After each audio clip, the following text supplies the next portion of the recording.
See you too.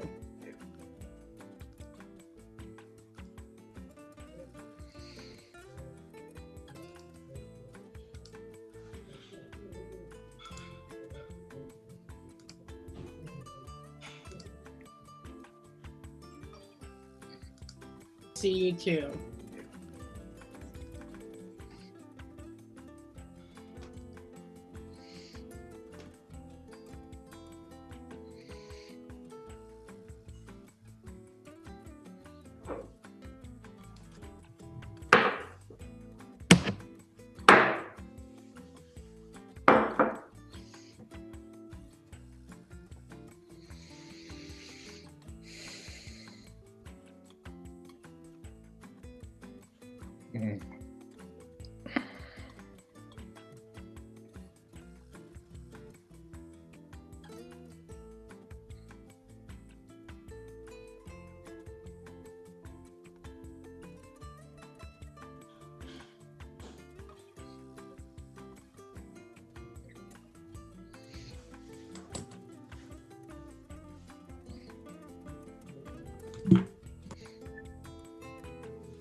Okay, welcome everybody. Welcome to our viewing public this evening.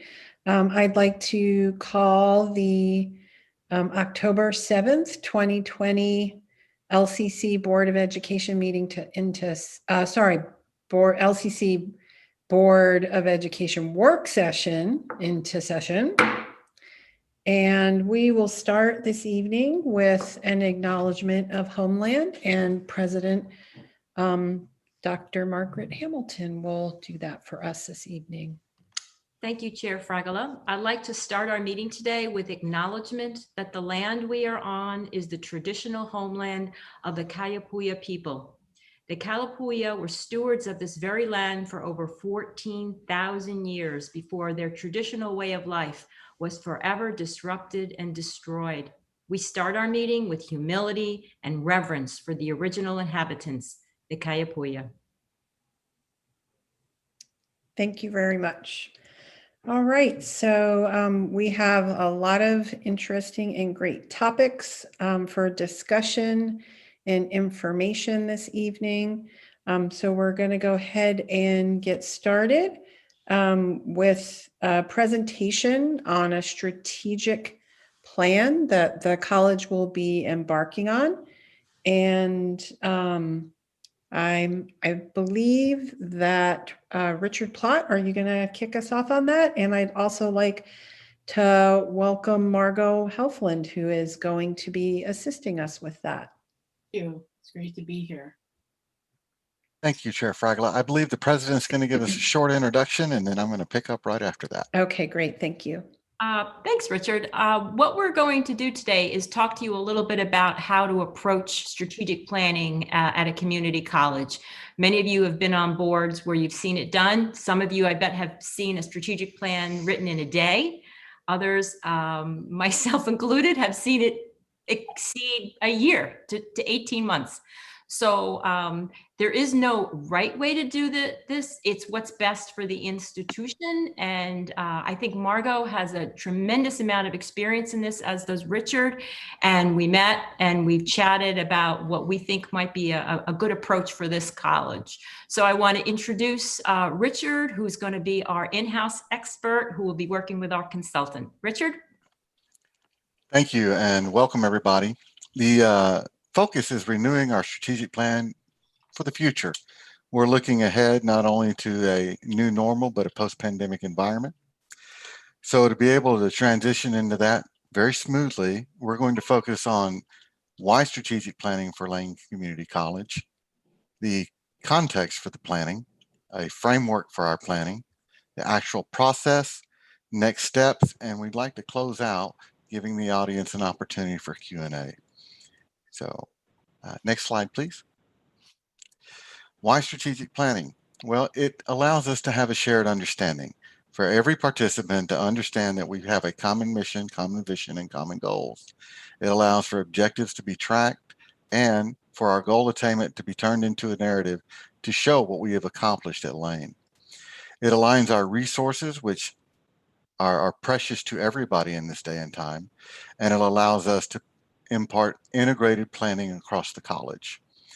The accountability provides the framework to help us guide decisions and what we like to call an evidence-based decision process. And we hold ourselves accountable not only to us, but to the community as well. And in closing on the why strategic planning, we are a proactive college. We are looking to what is coming down the pike for the community, for higher education, and to provide for upward economic and social mobility for not only our students, but for Lane County as well. And with that, I'd like to transition to our esteemed consultant, Margot Helfand. Margot, thank you so much for being with us, and I'll let you take it from here. Great. Thank you, Richard. So we looked at the context of the college and coming up with this proposal. And I'd like to say that, you know, I really see the board as primarily responsible for overseeing the planning process, for establishing the vision and the mission and supporting the process and finalizing the plan and approving the final plan. And so what we hope to do tonight is go through the context, how we came up with our ideas around the framework, the process, and the components for this plan, and then giving you a chance to talk about it. So when we looked at it, the 2016 to 2021 plan really provided a framework for the college over the past 4 years. And that plan was developed with really extensive engagement from the whole college community. And it included a mission statement, a vision statement, value statements, and strategic directions with a focus on student learning and student achievement. And as Richard just said, and you all know, the pandemic has had a huge impact on the lives of the people that you serve and the health of the community, and clearly will be a pivotal point in the future of higher education. And so it's an amazing time, actually, probably the perfect time to be doing strategic planning for the college. It's an opportunity, what we were calling renewing the plan, because we'll give you a chance to look at your mission, vision, and values, and hopefully those still serve you. We'll have a chance to think about those, and see then about aligning those mission, vision, values with strategic goals, so that that helps you to align your resources and programs to serve the community, and also what you won't be doing, what you will be doing, and what you won't be doing. So we looked at all that context when we came up with this proposal. Okay, so next slide. So again, we wanted to start with affirming the components of the college that you have, your mission, which is really the fundamental reason that you exist, the commitment you're making to the community, and you have a mission statement. And then the vision, which is your desired future, what it would look like if you were extremely successful. And again, you have a very well thought through vision statement, but it's one, again, that we want to look at and affirm. And then values, which are, while we're on the road to achieving the mission and the vision, what are those ideals, those things that are so important that even if it was, if you were punished for keeping to them, it would still be that important to you. They're important 100 years out. They really are enduring principles. And you came up with quite a few of those as well. So the first thing we wanted to do, and I'll talk more about the process, is to affirm those. Is that still the mission, the vision, and values? Again, we're not going to do that tonight, but this is how we're thinking about the process. So then we can go to the next slide. And then the next piece will really come up with strategic goals, which are these unifying points of effort. What would it look like 3 to 5 years out if we were successful? Long-term aspirations, things that we were really critical to the college in terms of goals. And then the objectives, which help you to define those goals. How would we know we're being successful? Really important for the board as you hold the college through March accountable. And then finally, once those are established, then the staff can identify specific strategies to achieve the goals and objectives. So it's reaffirming mission, vision, and values, and then looking at the strategic directions that you had and renewing them into some very dynamic, focused strategic goals and objectives. So that's the framework, the components of the plan that we're proposing to you. And then, next slide. So what's the structure for getting that done? And as I already said, I think the board is at the top. The board is really overseeing the process. You will let us know whether this approach to planning meets your needs, and eventually you'll approve the final plan. We are proposing, and I have been working with what we're calling an executive committee, which is the president, the provost, Richard, who's the director of institutional effectiveness, and Deborah, chief of staff, and myself. And we've been working on developing this for your consideration. So that group will continue to meet and review and solicit input from multiple stakeholders and synthesize that and bring that back to you, I would assume, on multiple occasions till we have a plan that looks like it's what you want. In addition, the College Council will be reviewing the strategic plan and making recommendations to the president. And finally, we would like to convene an advisory council composed of a diverse representation of both internal and external stakeholders, people from perhaps local chambers, rural communities, high schools, from a diverse geography of the county, business and industry, college council, student and executive team, who will advise us again on the current plan and its components and developing the plan that will eventually go back to you for consideration. So those are the 4 entities that will help process through this work.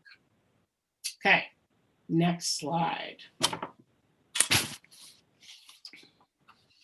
Okay, so our first, and we're not doing this tonight, but our first step is to have you, well, hopefully we will approve tonight, the planning process, or get your thoughts on the planning process and reaffirm the mission, vision, and values. And if it looks good, we'll go forward.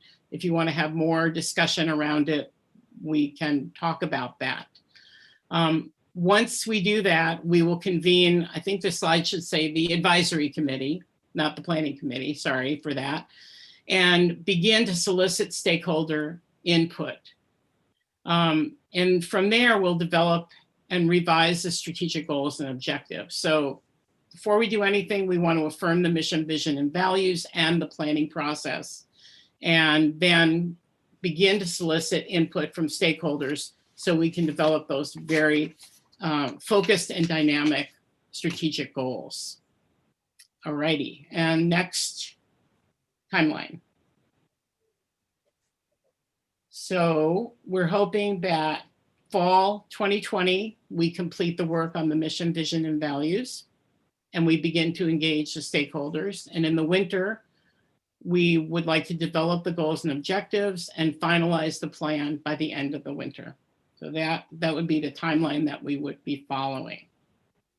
Okay.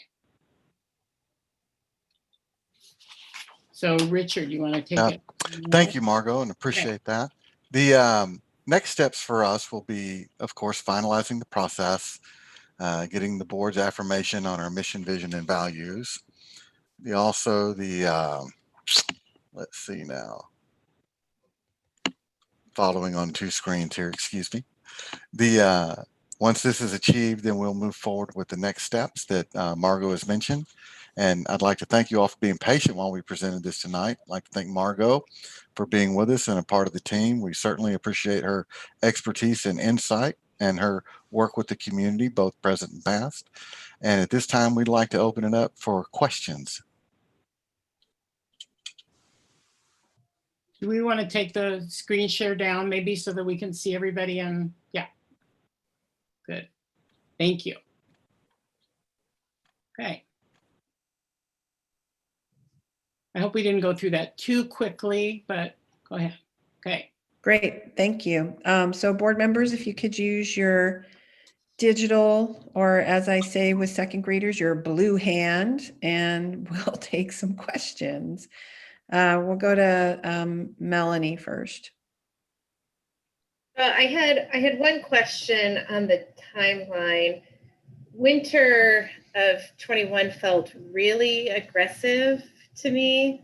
So when I looked at it, I was thinking it's going to be more like spring. Do we think that that is realistic, that we could have this done by winter, or do we think that's our aggressive timeline, but if we go into spring, that's acceptable? I was kind of curious. So having done these in higher ed before, they usually take a lot of time. So yeah, I was curious about that. Richard, do you want to answer, or yeah? I think President Hamilton queued up. Okay, good. It is aggressive. It is, but we have to because we've all served on these that if you're not, they could actually go into 2 years. And we are a living example of things happen along the way. So we want to push ourselves hard, and that way we have the spring.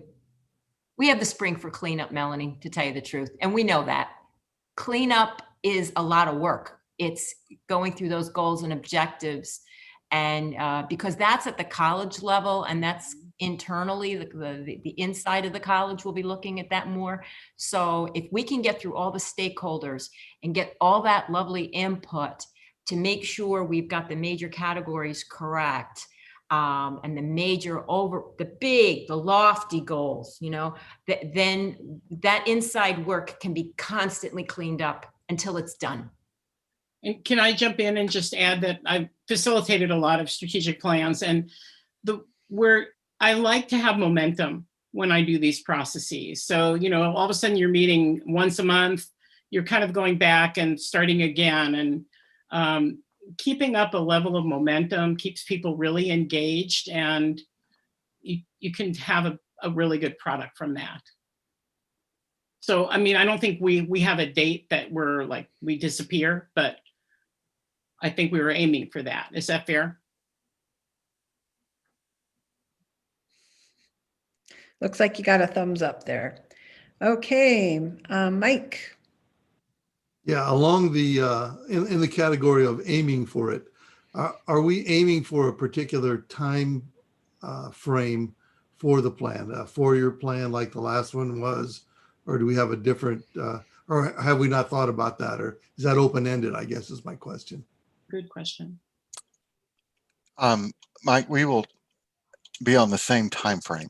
Okay. And keeping consistency, and it's what our creditor will be looking for as well. So we want to be sustainable with them. Thanks. Okay, I have myself in the queue. So I'm curious about what point in the process will stakeholders be able to review, advise, and provide input? Is it only going to be at the end or throughout? And then Margot, I think you said that you mentioned that slide should have said convene the advising committee and not the planning committee. Okay, great. That helps me a lot. So, yeah, what points in the process will stakeholders be able to provide input? So we would like to convene the advisory committee right away. And if the board approves our approach, then we will proceed with convening the advisory committee, and we will begin to solicit stakeholder input. And I think in addition, maybe somebody else can answer this better than I, but we'll start to reach out and have communication with the entire community, putting up information about what we're doing and the planning process. So I think from the get-go, there'll be opportunities. Great, thank you. Marge? Yeah, it's a full cycle. So part of the benefit of being assertive, aggressive to plow through this is that then starting winter, you can come back, you get to cycle back, and then it's a feedback loop. We could actually bring back a lot of these same groups and say, here's what we've put all together. What do you think?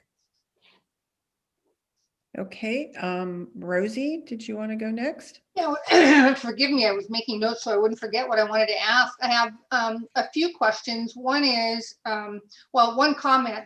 I like the idea of an advisory group because the last time we did this process, we tried very hard to solicit stakeholder input by convening town hall meetings all over Lane County with what I would consider to be very negligible success.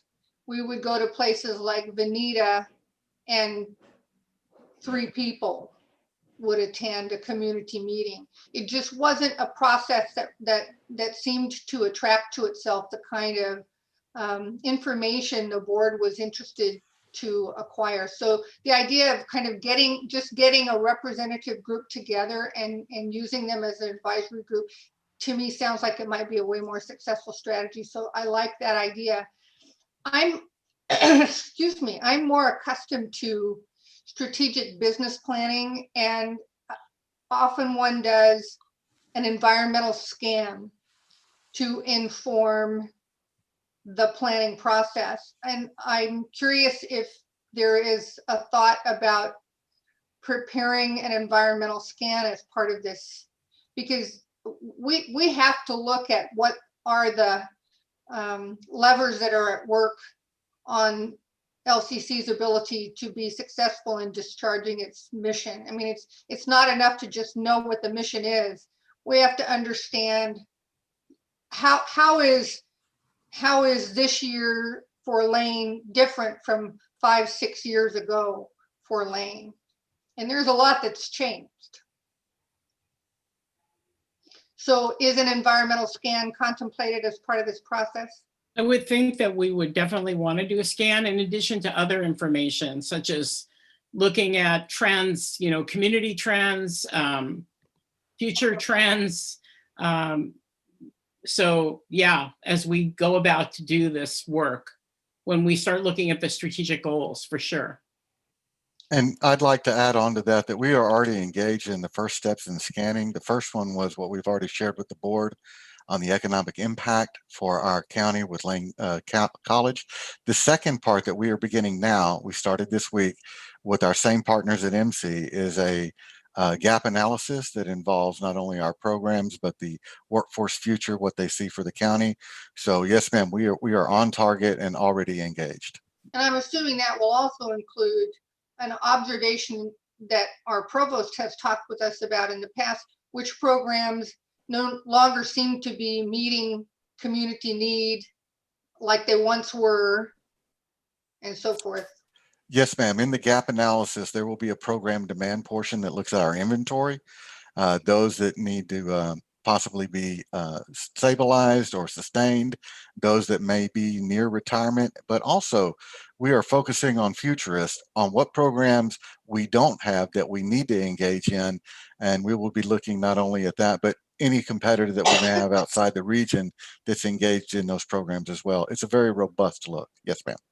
One last question. What is the process for identifying the participants on this stakeholder advisory council?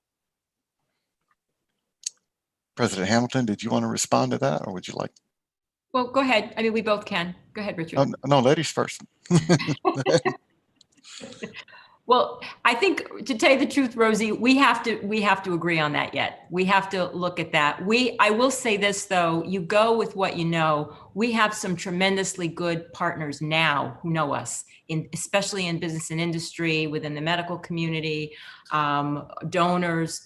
And I think they're going to be our first go-tos because they are very much aware. But to be really inclusive, you've got to go to the people that don't know us, haven't used us, and we want to make sure those folks are included.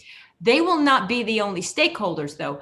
The business and industry rep, let's say, will be helping us go out to business and industry. We're still going to do what you did a little bit, but we're going to do it different now because we know how to do this. We know how to bring the world to them and vice versa. We can do these meetings. We can go to the chamber meetings, etc. So we don't have that nailed down yet. That will be the first order of business. And your input is absolutely welcome on that one. Great, Marge, thanks for clarifying that the input is not only going to be coming from the advisory committee, there will be lots of other venues and formats for that. I had Mike next in the queue.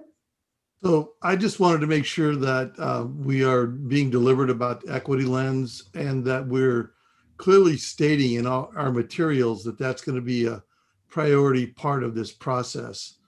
And I assume that it will be, but I want to make sure that it gets incorporated into when we're describing and talking about the process, that's one of the features that we talk about.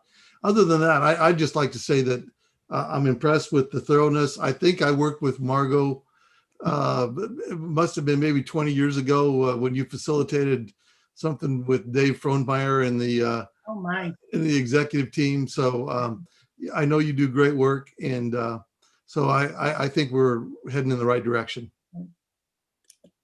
Thanks for amplifying that, Mike. Marge, I see your hands up. Did you have something else to add?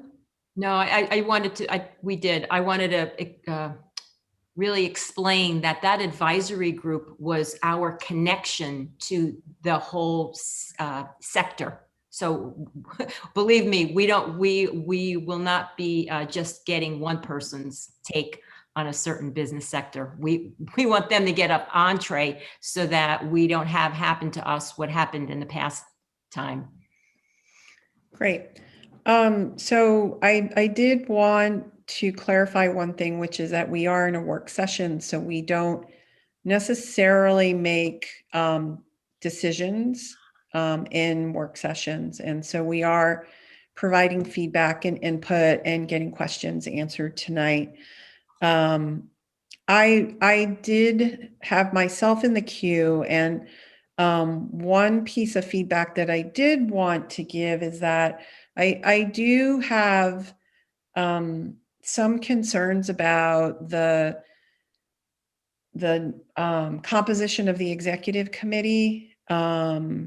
That it's somewhat narrow. It tends to be, it's a small group that works frequently together, which definitely is a strength, but I would hope that in the drafting components of the plan that we would also have individuals involved in that work that are the people that are actually doing the instruction, like our faculty members that work on a day-to-day basis with students, like our classified staff. And so I am wondering about the smallness of that executive committee and what will be the avenue for participation in drafting components from the people that are really in what I like to think of as the trenches on our campus.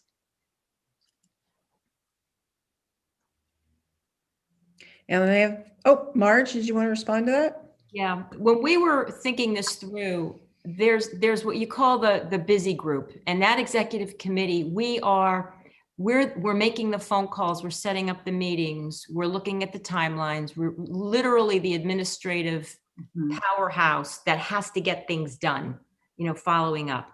We're counting on the advisory committee and college council to be helping us organize the types of activities you're talking about. Proofreading, providing input, maybe pushing us back to the constituents, bringing it back again.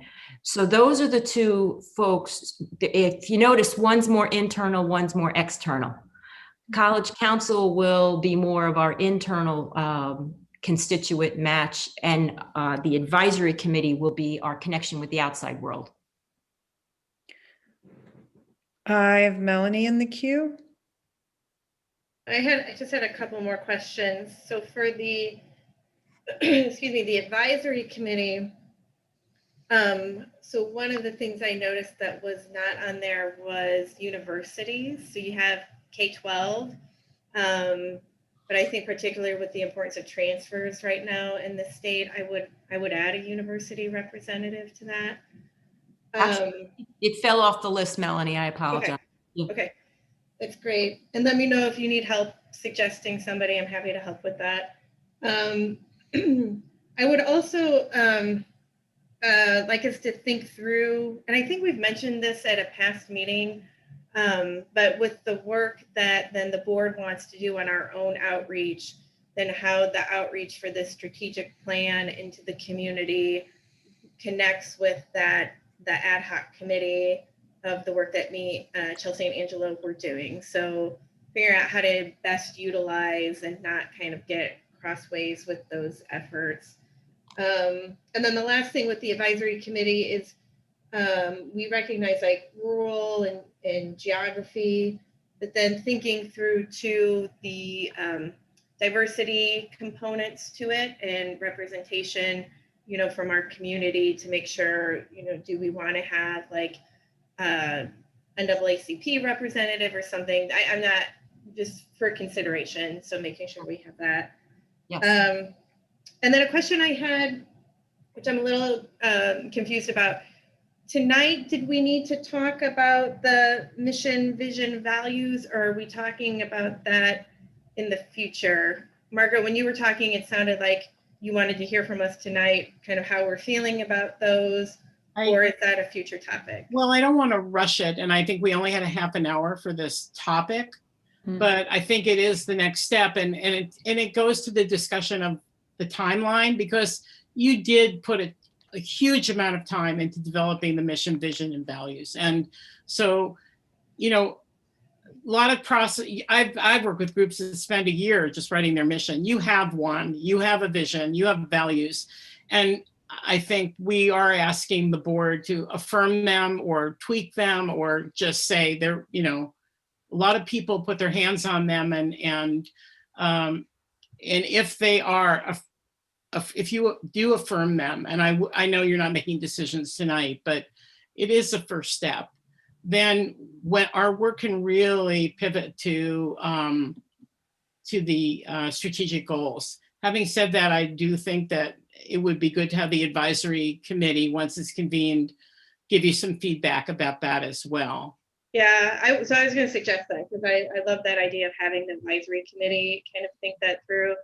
I will say my initial reaction, just kind of quickly looking at it, is I do think that they are still pretty representative. I think the one thing that's missing for me in the values, we have diversity in there, but we don't really talk about like equity and inclusion also in the values. And so I would love feedback from like the advisory committee and others on what they think about how to incorporate that a little bit more. Well, I was guessing, looking at it, that there might be some suggestions around your values. Yeah. Okay. Thank you. I guess in closing, I'd just like to ask the board now to think about it. Everybody needs to digest this. So if you could spend some time over the next 2 weeks as a start, really looking at it. And if you really focus in on a point like Melanie just did, if we can kind of laser focus in on those points, then we can bring that and kind of have a jumping off point as we look at it before we affirm it. Great, thanks, Marge. We are a little over time, but I do see that Matt has his hand up, and so we'll take his input and then we'll move on to our next agenda item. Thanks for your patience, Matt. Yeah, no, thank you, and thank you for allowing me the space. Coming a little late to the game, my apologies for being tardy this evening. I am concerned about an advisory committee essentially created by administration that is meant to inform administration about this process. I also have concerns about an internal versus external approach when I think they're intertwined in our community. I would be especially supportive to see faculty and classified and student representation on said advisory committee to allow for to allow for input about what actually does happen on the college in the trenches. So I respect and appreciate offering the space within the governance structure, but for this particular committee, I think it would be wholly appropriate to include our faculty, classified, and partners and student stakeholders in the conversation as well. Okay, thank you. And Margot, thank you very much for joining us tonight. You are welcome to stay if you like, but we don't expect you. We don't expect you to. And we'll look forward to working more with you. Thank you very much. Thanks.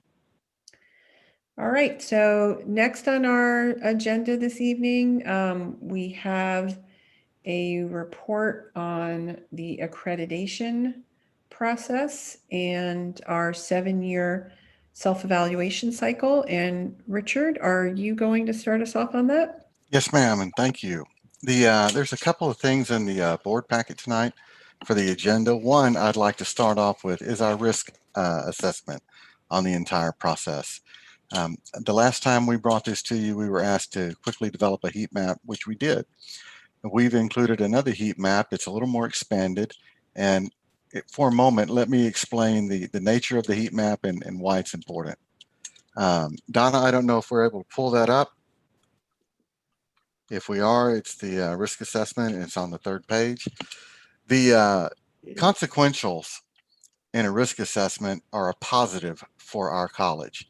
We begin the process looking at any recommendation or area of focus that we received in the prior cycle. Some of those have carried forward for natural reasons, such as the pandemic, the effect that the pandemic has had on everybody with their budgetary process and cash flows. We are addressing that vigorously. Also, the assessment was on the map the prior time, and I believe it has been downgraded.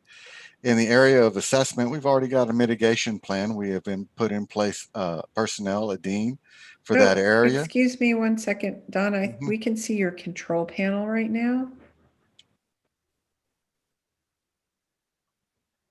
Okay, well, I'll just leave it on that and I'll There you go. Yeah, you got to leave it there. handwritten notes for now. Okay. Okay. Sorry to interrupt you. Donna, No, do you want ma'am. me to, do you want me to share, Donna, so you can take notes?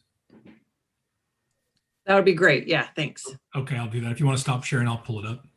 Just tell me what you need, Richard. The third page on the risk assessment, sir.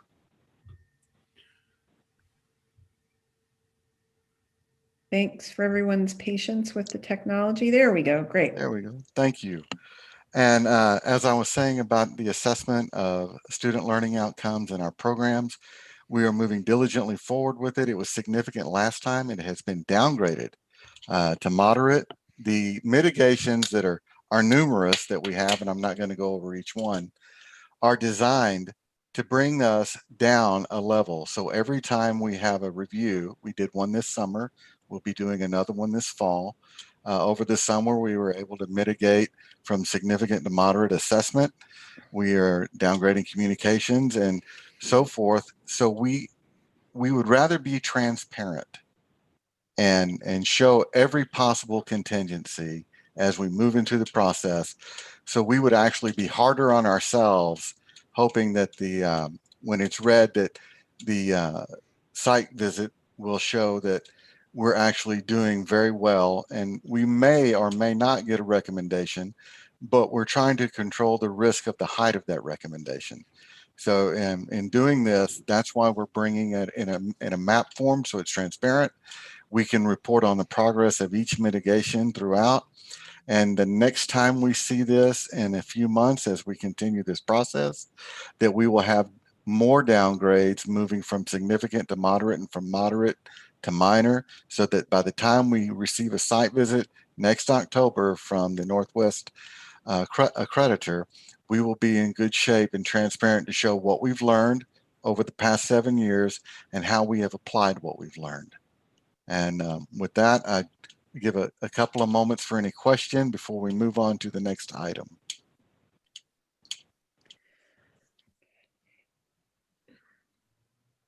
Any questions? Melanie? I didn't have a question. I just really wanted to compliment this again. I really appreciate this format that this is in. It's very easy to read and understand.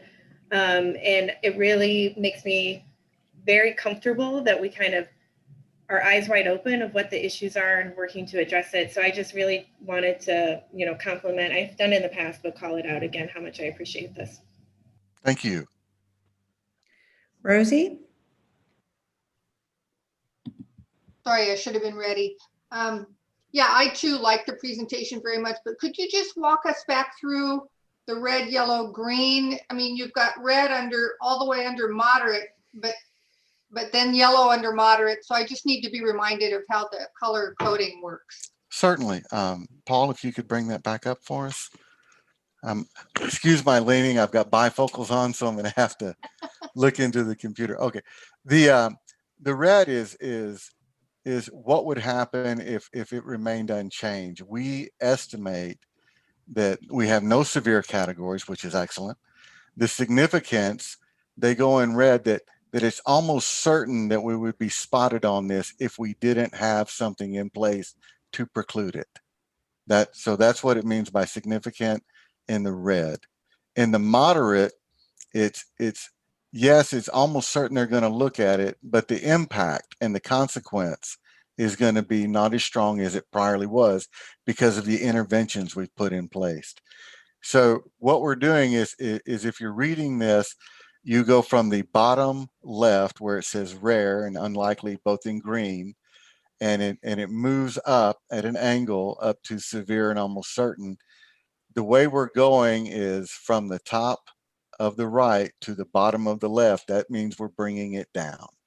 So like a diagonal line. Does that kind of straighten it out, Rosie? Thank you. Okay, thank you. And then I have Angela in the queue. Thank you. I agree. Thank you, Melanie, for calling out the format. I really like the heat map. That helps me as well, so much appreciated. I have one question about on page 2, under determination of mission fulfillment, the mitigation item says IEC indicators are to be complete by fall 2020 and reviewed with President's Cabinet and NWCCU officer for what? That's I'm sorry, it looks like it fell off. That's for progress, how we've done. Okay, thank you. The reason there's a slight delay is we were assembling the closed summer data, and those are also with the Higher Education Commission here in Oregon. We are just now sending in our fall reports, and as those are reviewed, we can apply them. Okay, super, thank you.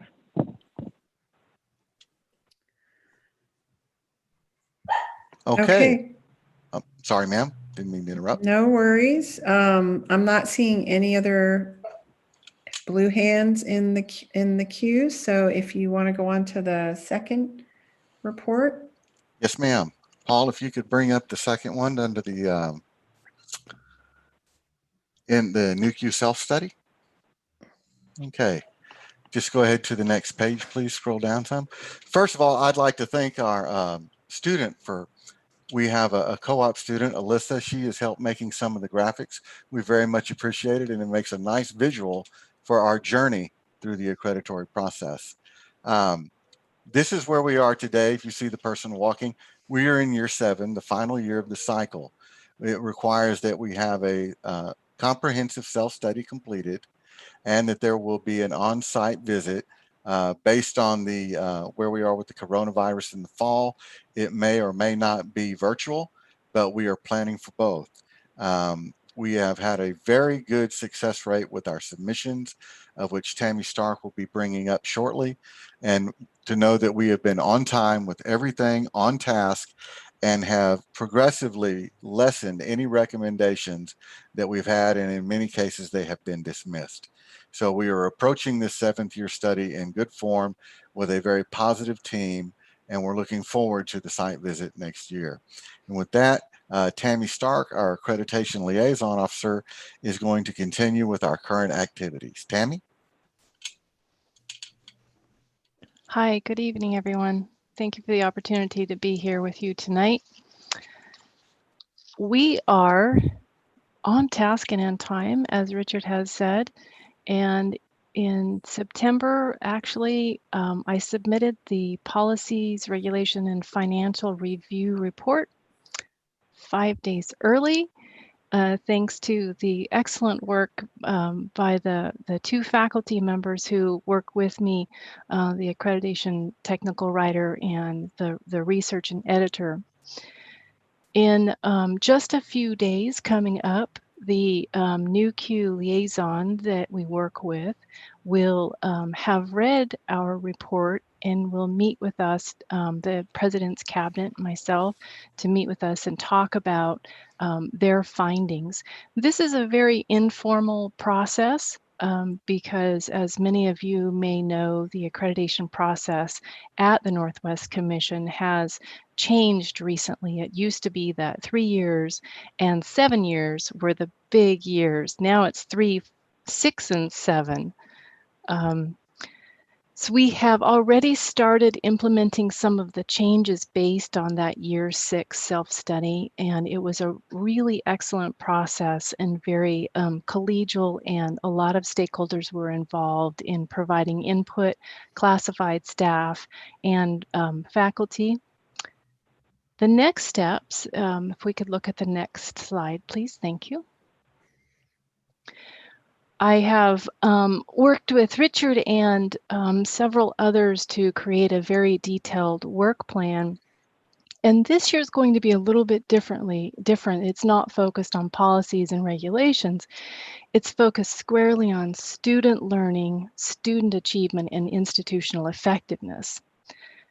And this, because of that, we are going to do the process a little bit differently. Instead of just having a report and gathering data and evidence for that report on things that are sort of in some people's worlds, kind of dry, mundane stuff like policies, we will be working in open forums that we invite people to attend and provide feedback on student learning and student achievement, as well as institutional effectiveness. But student learning and achievement are the two big factors that we'll be looking at this year.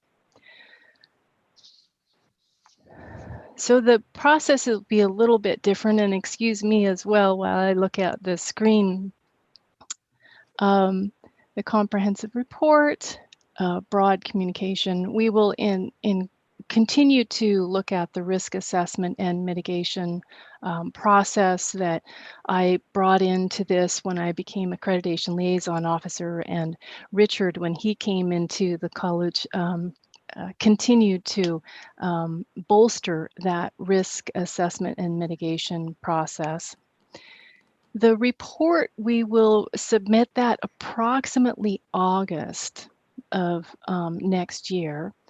It'll be due 8 weeks prior to our site visit, and they don't tell us when the site visit is until the spring, so that's why that's an approximate date. The site visit at this time, they're saying all site visits will be virtual, but with a follow-up in-person site visit with only 1 or 2 members when the coronavirus pandemic risk is much, much lower.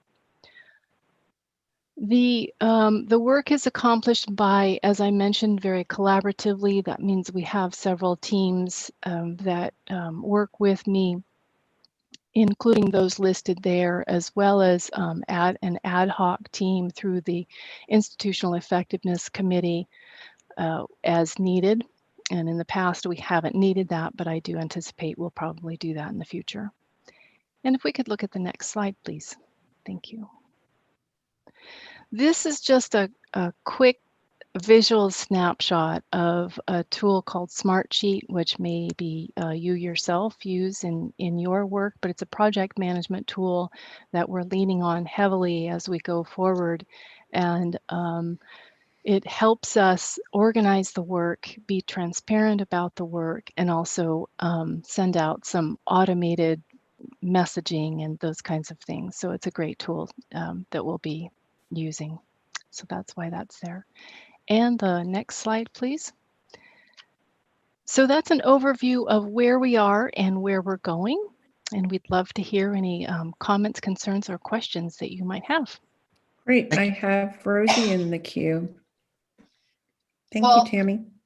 This was a wonderful presentation, and I just have to share with my colleagues that the single most terrifying experience I think I've ever had as a Lane Community College board member was being expected to sit down face to face with the accreditation team from wherever they are in the world and answering a lot of questions and feeling horrified that I might somehow fail Lane Community College. And there are lots of words I could use right now to that visit. Matt may remember it. I don't remember if you were with us at lunch, Matt, when we met with the accreditation team or not, but shall we expect that the board will be involved in some kind of visit either in the next year or somewhere along the line?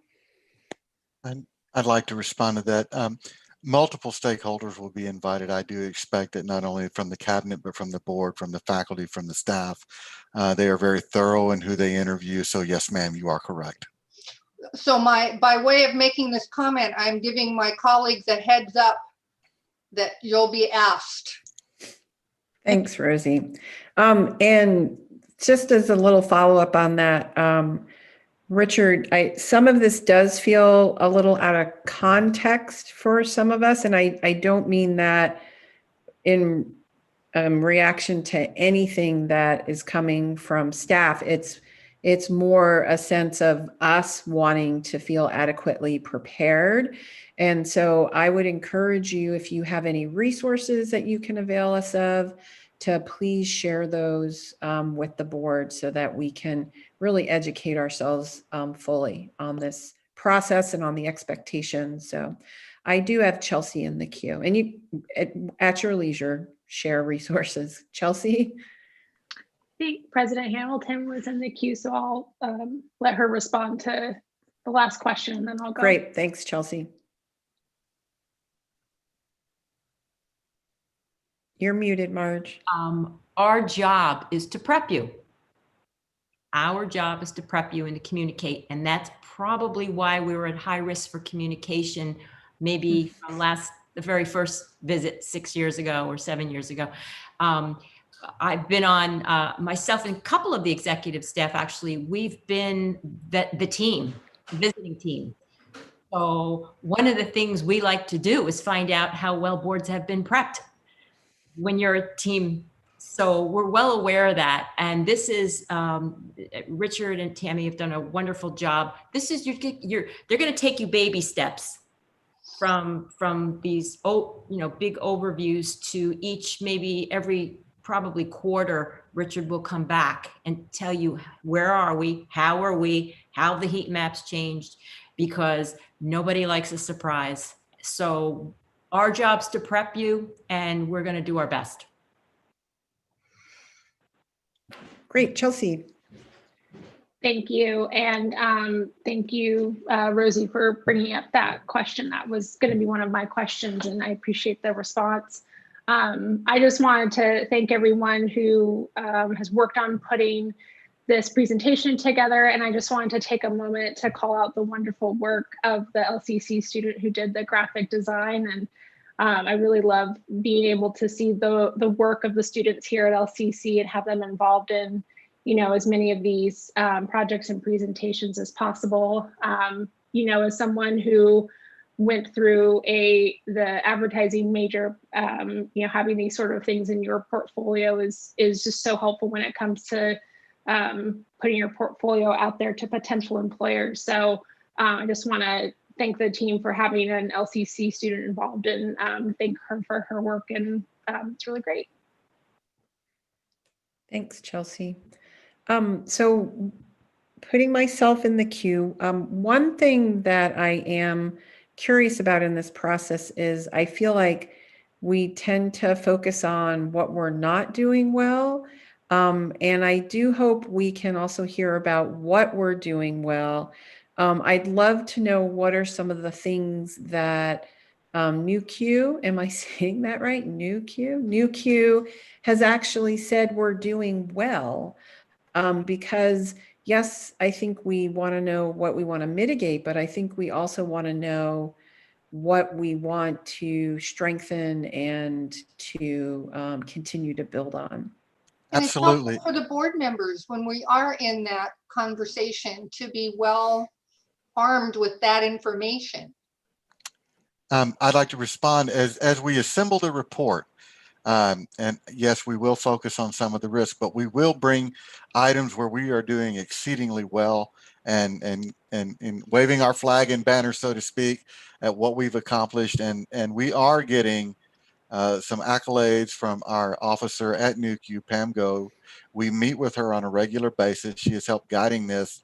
And the next time we meet, of course, there will be the update to the risk, but we'll start to promote where we have scored 5 stars.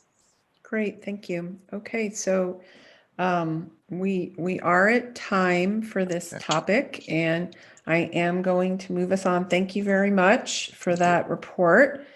The next thing we have on our agenda is the implementation of Resolution 637, known as the Community Benefits Agreement. And I've got Marty Hannafin, Jennifer Hayward, and Michael Blade all here to present to us. Who's kicking us off? Good evening. I'll kick off. Thank you very much for a chance to continue to talk about the implementation of the Community Benefits Agreement, also known as Resolution 637. What we have tonight for you, beyond an update, is we have in the packet a document that is from the county, which reflects its efforts to adopt a community benefits bidding process. The other document in the packet is the proposed implementation of Resolution 637. And so those are the two items in your packet. Jennifer Hayward can take you through the implementation proposal. I also want to have, if Tom Goodhue is the capital project bond manager that we have recently hired, I believe I want this evening, you to hear from Tom, and also for Tom to update you on some of the things we're doing to better implement.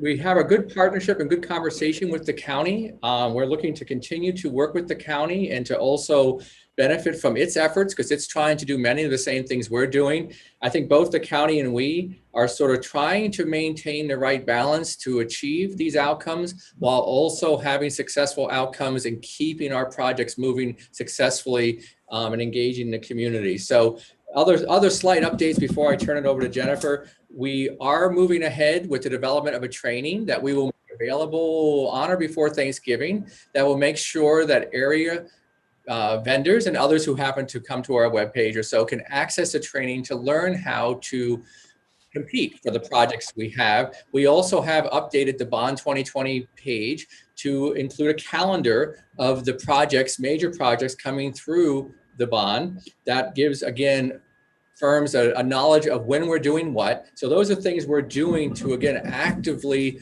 make sure that the exciting projects we're doing are well known to the area vendors. And with that, possibly I should turn it over to Jennifer for you to go through the implementation proposal that again is in your packet. And in the first column to the left, you'll see the county's proposal, which again will be brought before the county at its October 20th meeting.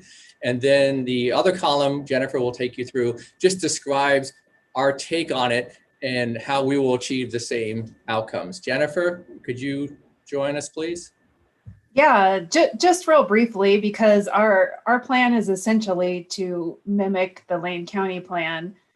Lane County's proposed option A is to utilize women and minority-owned businesses to allow them to bid first on projects under $50,000 and to only ask for bids from bidders who are not women and minority-owned businesses if we can't get those bids from women and minority-owned businesses. So LCC proposes to implement Lane County's option A with no modifications.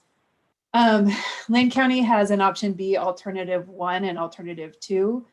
LCC proposes to implement Lane County's option B, alternative 1, with the one modification that rather than doing a pre-qualification process for bidders, to just state in our invitation to bid that contractors must do the bullets that are listed in the Lane County document that are listed here. And I won't read them out loud, but that's just a bottom line, that those things have to be done if you're bidding on the project, and that we would obviously require proof that that's happening throughout the process, some of it during the process, some of it with the bid, and some of it before on-site work starts.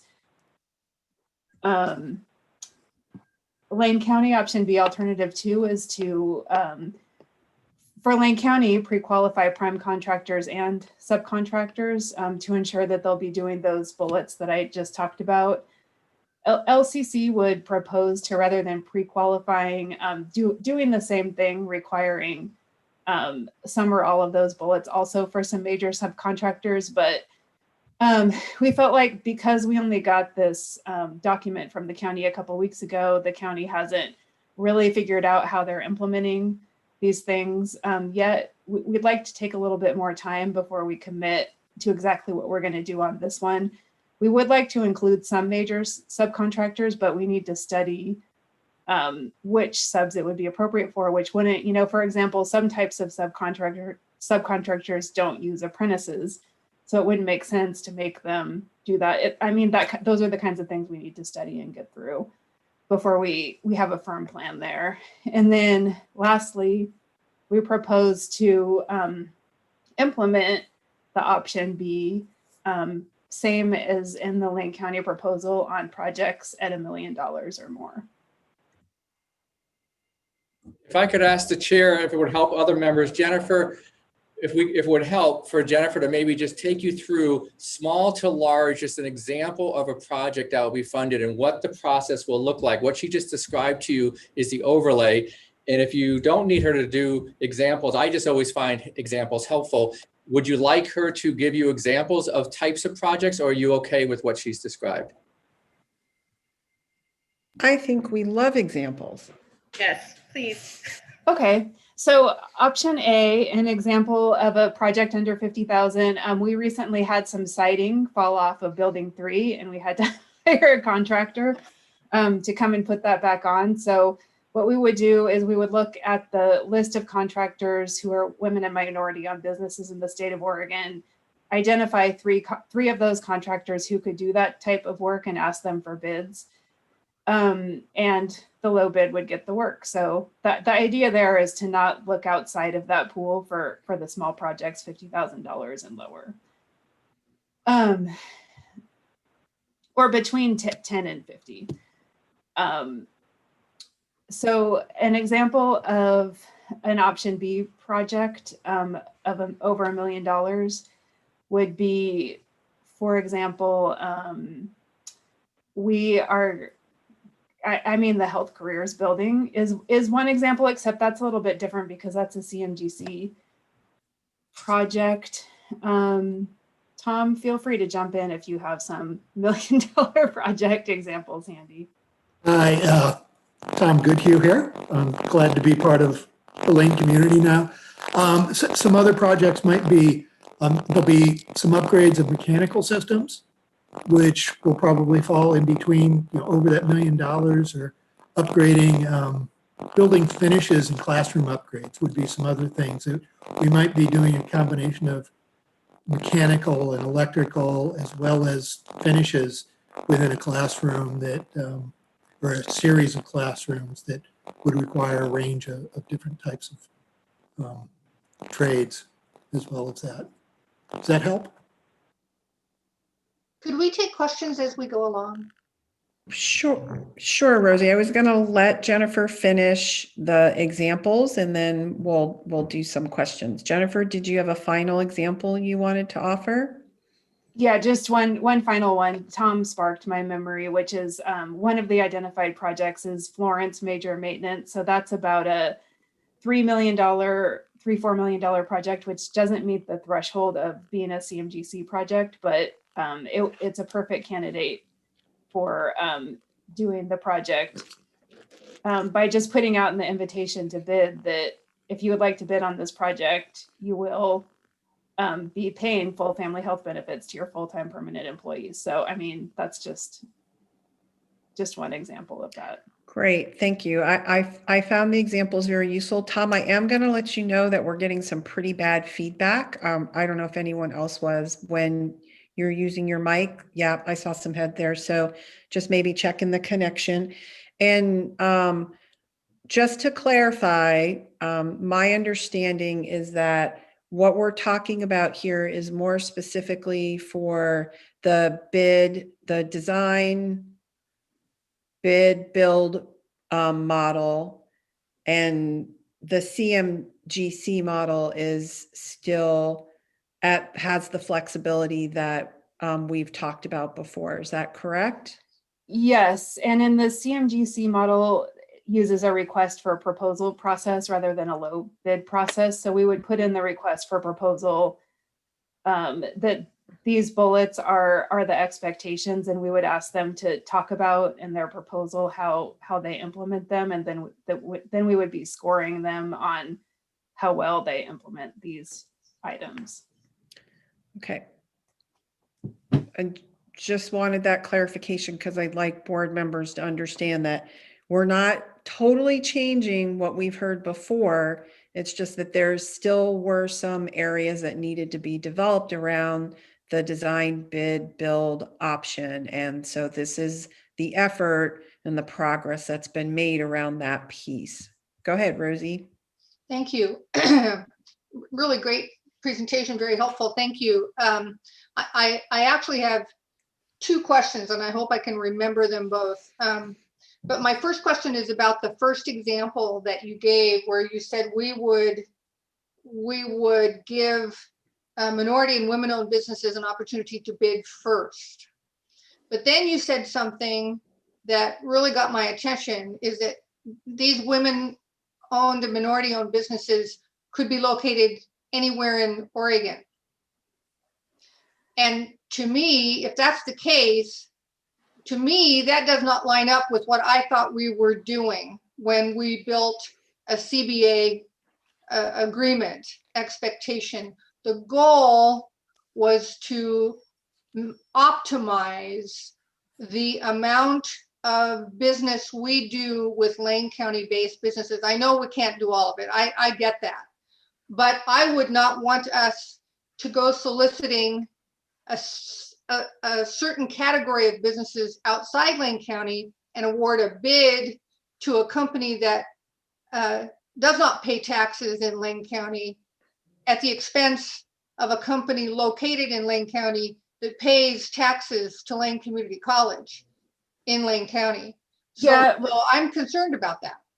Rosie, it would be pretty rare for somebody from Portland to want to travel to Eugene for a $45,000 contract, but you make a good point, and the board may ask us to strike option A, because frankly, we will be more likely to get local contractors if we don't do that, because there aren't very many women and minority-owned businesses in Lane County.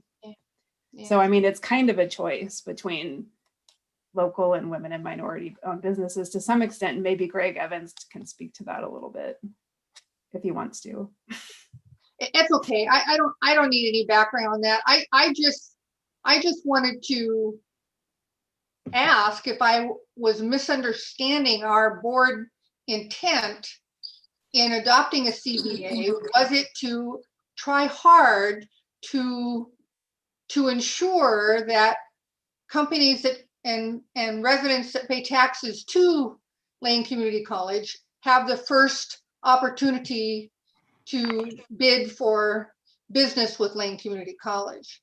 If that's what we're doing, then to me that first example just kind of got my attention as sort of counterproductive.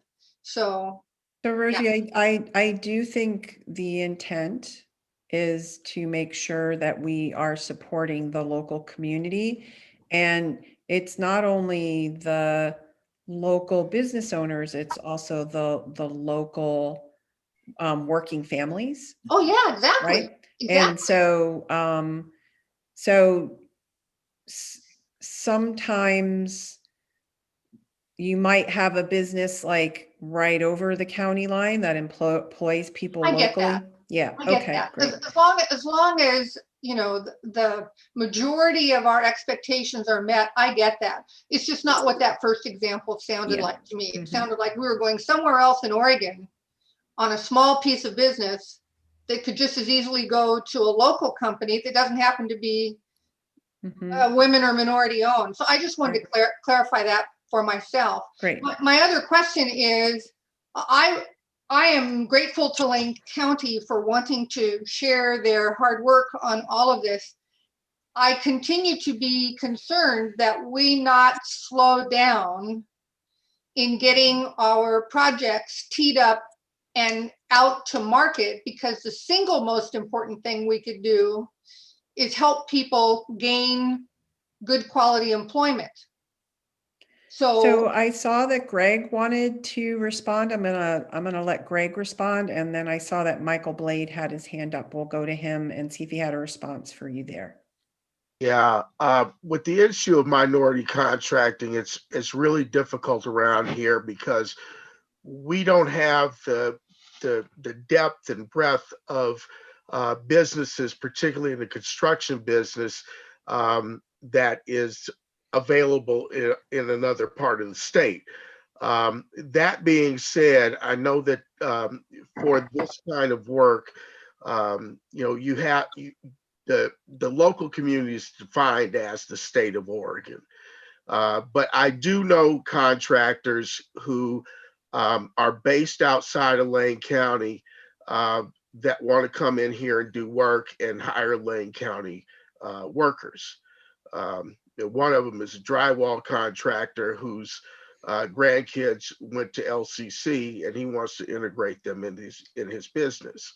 So he's anxious to come down here and get some work. But Lane County is a very tough nut to crack. And most of the businesses are hair salons, barbershops, restaurant type, food type of businesses. We haven't been able to get that kind of work either. But that's the reality of what we have to deal with if we're going to get any significant bids from minority contractors. And they have problems with capacity and size and all of that. So it's very difficult to be able to do this. You have to really work with the GMCGs to, for them to have goals around minority and women-owned business contracting. That's where we're going to make hay at, where we haven't done much in the past. And Michael, did you have a response also for Rosie? Yes, I just wanted to point out that the minority and women-owned businesses are going to have to be COVID certified, which is, I know the bid part is business inclusive and inclusion and diversity. It's the certification office for business inclusion and diversity. I think the biggest thing we're going to have to do in order to have local, and when I say local, I mean Lane County at this stage. When I say local, with respect to procurement laws, that's the state of Oregon. But in this instance, we're going to have to reach out, and Bob Baldwin made a really good point in one of our meetings, and that was a lot of these businesses don't go through the certification process because there's no work. And so we're going to have to reach out and show them there's going to be work so that they will go through the certification process. And then we'll have a group, hopefully, that we'll have a group of these contractors that when we do go out for one of these smaller bids, we can identify 3 of them and go to them. And so to Rosie's point, I think let's imagine a scenario where we have 5 or 6, again, Lane County local businesses. We can go to 3 of them and say, we would like bids. We wouldn't have to go to, it's not a situation where we have to open it up to everybody who wants to bid, because it's a smaller contract. So we can identify, if we have a group of 6 or 7 or 8 local, and again, in this instance, local being Lane County, we can reach out to 3 of them and say, you 3, would you like to bid on this? Now, of course, they might say no, and maybe we go through all 6 and they say no, and then we're stuck, maybe going outside Lane County, but hopefully that's how it would work. And Jennifer, if I misspoke, please jump in. No, that's what I was just going to say. Thank you. Yeah. Okay, great. I have Matt in the queue. No, thanks.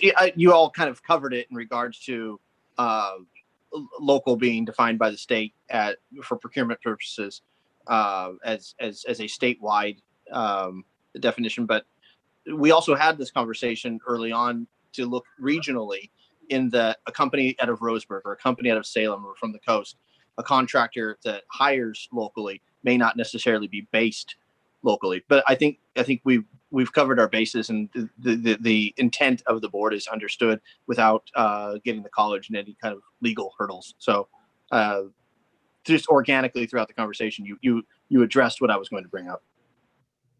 Great. So I'll put myself in the queue. I really appreciate the collaborative effort. I actually think that the CBB, the community benefits bidding, is going to allow us greater flexibility to achieve our goals that we stated very clearly, right? Family health coverage, sustainability, fulfilling our local impact, living wages, taking equity considerations into account.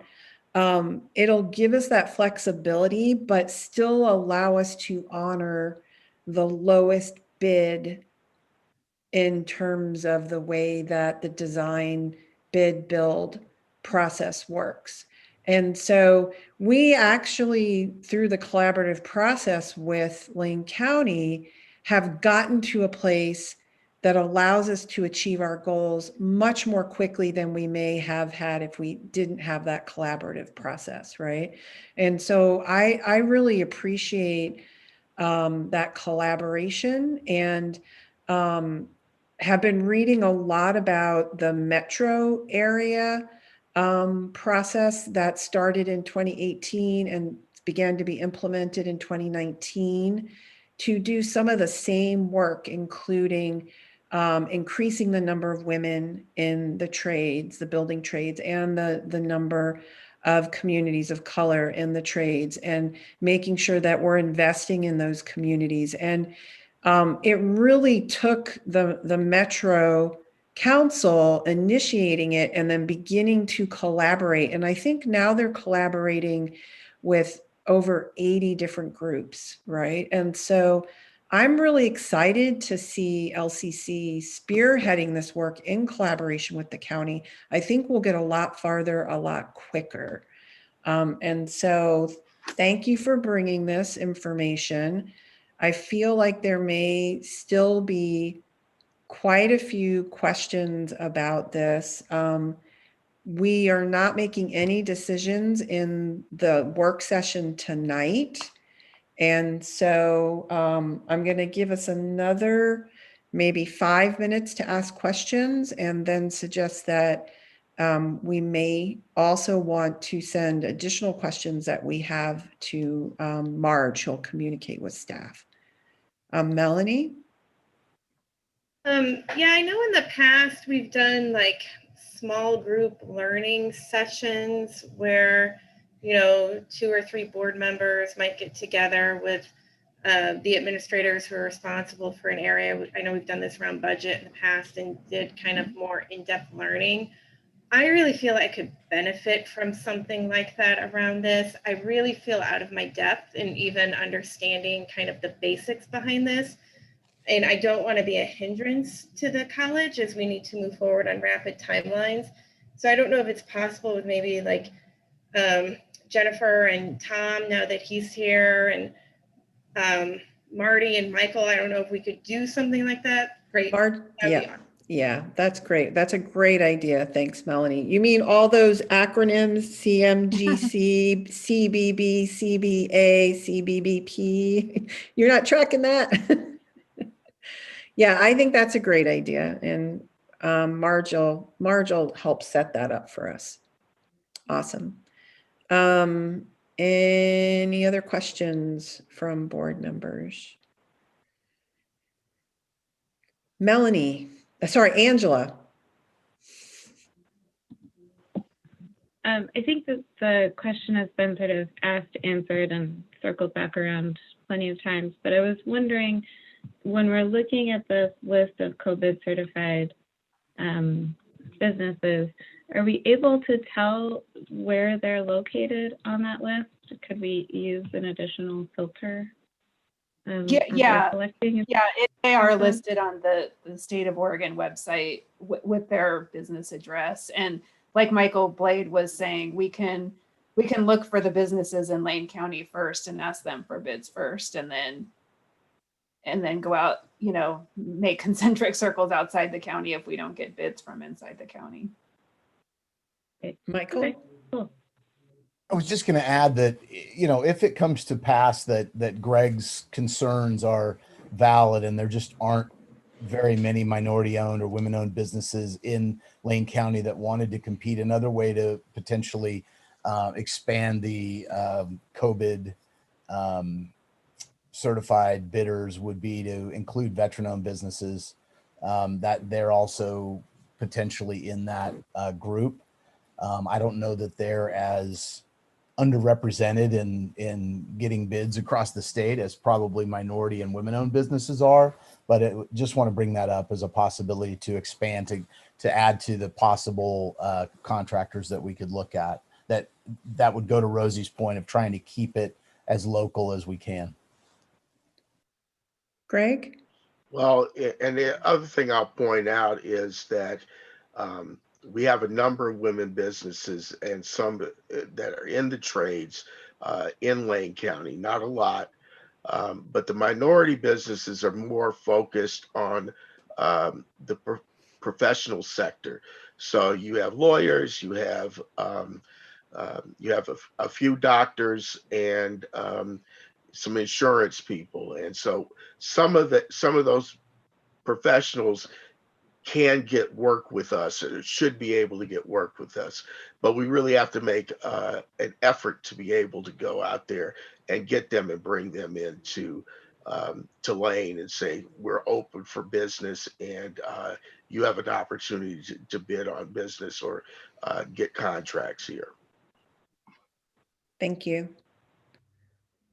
All right, so it sounds like we have, we can send any additional questions or wonderings that we have, as well as Marge is going to set up some little mini educational opportunities for us. So I'm going to move us on to our next agenda item, which is our OCCA policies. And we get to have some applied learning experiences tonight as a board. Michael Blade? Yes. So hopefully you'll get some applied learning experiences. So these are the same ones that we saw a month ago, and I apologize for missing the last meeting. I was ill and we were going to go over it then. But what I did is I took the suggestions that I got from you all, which was we wanted it more succinct. We didn't want all of the information. I think it was Melanie that wanted the differences pointed out, which I thought was a good idea. And I sort of co-opted Richard's green, yellow, and red. And if you look at well, Paul, can you share the screen of the? Yeah, I'll pull that up. Give me 1 second. Yeah. You did such a good job last time.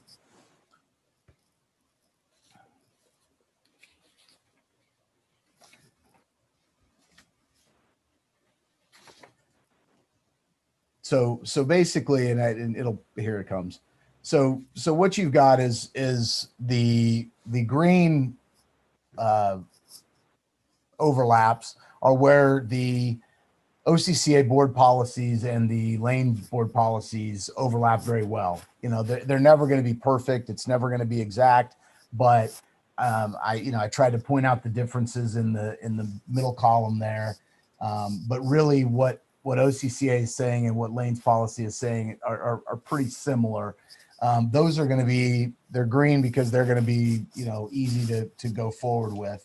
The yellow is a little bit trickier, especially when OCCA has a policy, but Lane doesn't. Those are going to be ones that, you all are going to want to look at to make sure, is this a policy we want to include? Obviously, if it's a legally required policy, I think administration is going to recommend strongly that you include it. But it makes total sense that the board is going to want to look at those to make sure. I think the opposite is also true, although perhaps a little less daunting from an examination standpoint, and that's where in this case, for example, our pest management policy, which is policy 110, that's a policy that we probably want to retain. And I'm recommending that we retain that policy. There's nothing like it for OCCA. And while we probably are going to want to renumber it, I would suggest we wait until they're all done to go back and to renumber the policies where Lane has a policy and OCCA does not. And then finally, the red ones, and we haven't had one of those yet, but those are going to be really where the rubber meets the road for you all to decide what you want to do. And that's where they're on the same subject matter, but there's really large differences, or maybe they say something almost completely at odds with one another. And that's where we're going to have to decide Are we comfortable with what the OCCA policy says? And are we comfortable letting go perhaps some or all of what the lane policy says? And I think Matt brought that up a month ago about, being real careful about letting go of policies, longstanding lane policies, because they're there's a reason that they're there. Paul, are you switching? Yeah. So what I'm recommending tonight, and I know you're not going to make a decision, but perhaps for the next meeting, the computer and network use policy, which is the OCCA policy, would replace the lane policy 805. Really, the difference is the lane policy just includes a laundry list of technology items, but the OCCA policy basically gives the president the responsibility to check on anything that is related to, or to make sure that anything related to the computer or network is correct pursuant to that policy. It just doesn't have the bullet point list. So I would recommend that we delete the policy 805 and adopt OCCA board policy 3720. As far as lane policy 105, there are two policies really that cover almost everything there. The one thing that isn't covered that's in the current lane policy is the master plan. I think we can add that to the facility use. I know that OCCA did not want, wanted us to be real careful about adding things. However, because the 6700 is recommended as a good practice policy rather than legally required, I don't think it would be a problem if the board wanted to retain the section about the master plan, and that's the one thing that isn't covered by these two OCCA policies. So I would recommend that we delete board policy 105, adopt board policy 6700, 6800, and if the board would like, we could add in the section about the master plan. The policy for wireless and cellular telephone use, I think, especially in the days of COVID, I think this is an important policy to have. Currently, Lane doesn't have a board policy about this, and I think this is, while it's only legally advised, I think it's probably something that Lane needs to have. And so I would recommend that we adopt board policy 6450 on wireless and cellular telephone use.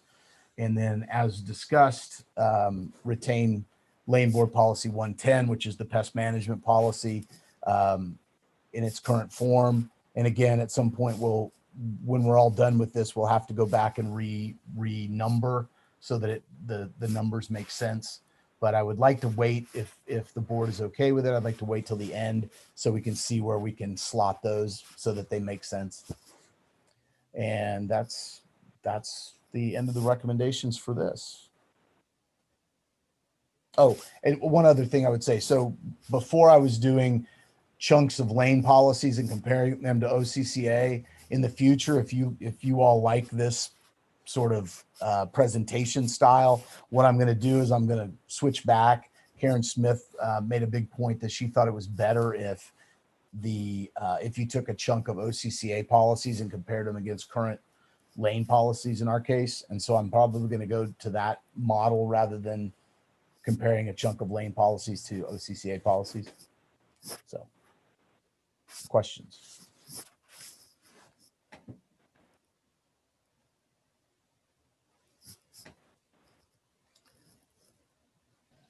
Lisa, you're muted. Thank you. What, you can't read lips yet from all your time in Zoom? So we have a model here that, we have these green identified groups where we have a good overlap. We have our yellow identified groups that OCCA has a policy, but LCC does not. And then LCC has a policy, but OCCA does not. And then we have our red zone, right, where they don't overlap well. And kind of interfacing with all of this is going to be where there are legal requirements. So we have an example of each of these color zones that we're going to look at tonight, and to think about how we're going to apply this model as we go through the policy review through time, probably for a long time. So we have 30 minutes slated for this agenda item. So I'm going to suggest that we take a 5-minute body break. And Angela, if your question is not about kind of this frame of looking the green, yellow, and red, but about something more specifically related to a policy, can we hold it until we come back from our body break? It is about the framework. But Okay, I'm great. happy Go to for hold it. We can do it now. Okay. So I love the framework. Thank you for color coding. I will say one sort of caveat to the heat map and the red, yellow, green is that many folks are red, green colorblind, which I learned in learning about the presentation of data and visual analytics. So I'm not personally, so it's fine for me, but if we have folks who are colorblind at some point, this color scheme may not be super helpful for them. That's an aside. My suggestion / request that I was hoping we could discuss is in the yellow categories, could we make OCCA has a policy, but LCC does not, like orange instead of yellow? To me, that seems like it's kind of concerning that we don't have something since OCCA has it and presumably recommends it. And so I would like to categorize that a little bit closer to red, but not in red. So, but I would like to differentiate it from LCC having a policy versus OCC not. But thank you very much for organizing this, Michael. I really appreciate it. It looks great. Great. All right. So I could see Michael was writing that down. I think feedback noted. Yep, I can do that. Great. So let's go ahead and take a 5-minute body break, and then we're going to come back and we're going to take a look at each of these colors one at a time.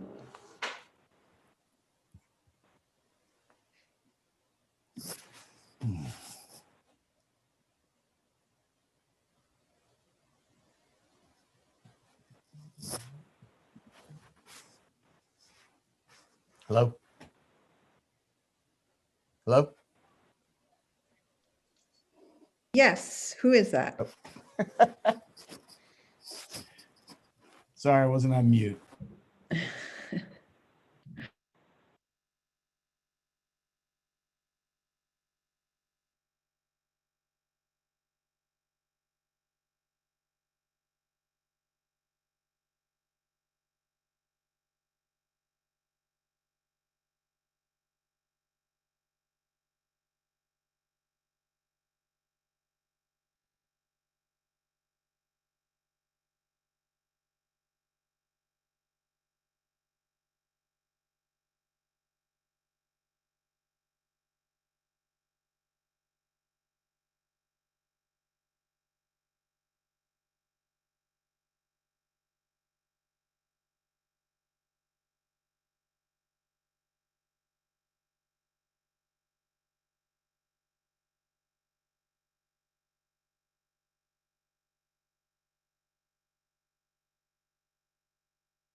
Lisa, Yes. could you please clarify what it is you're expecting that we're going to do in this next little while? I feel like I understand the categories. Were we going to do something?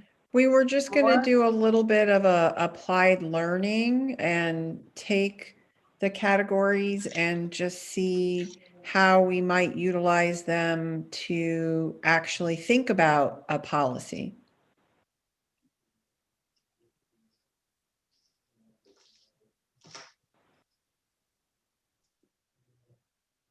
So I That- think, can I? Yes. Yeah. So I think what might make sense is just to do the very first one. It, and go through that. And then if you want me to go through each of the four, I'm happy to do that. But it may be that all of you are like, oh, that sounds great, and we don't need to do the other ones. But I can do the first one and kind of show you what it is that I'm doing. That's what you're really looking for, right, Lisa? Yeah. And so how would we take this and apply it to the actual decision-making process? Right.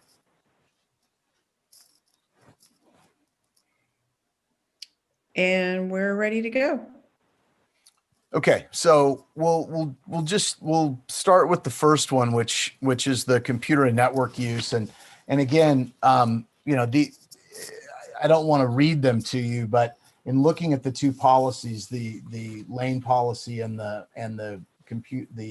OCCA policy, again, the lane policy has a bullet point list of things that the president is directed to oversee, development of procedures to relate to these bullet points: allocation of resources, appropriate use of equipment, approved software list, copyright, everything that you might imagine.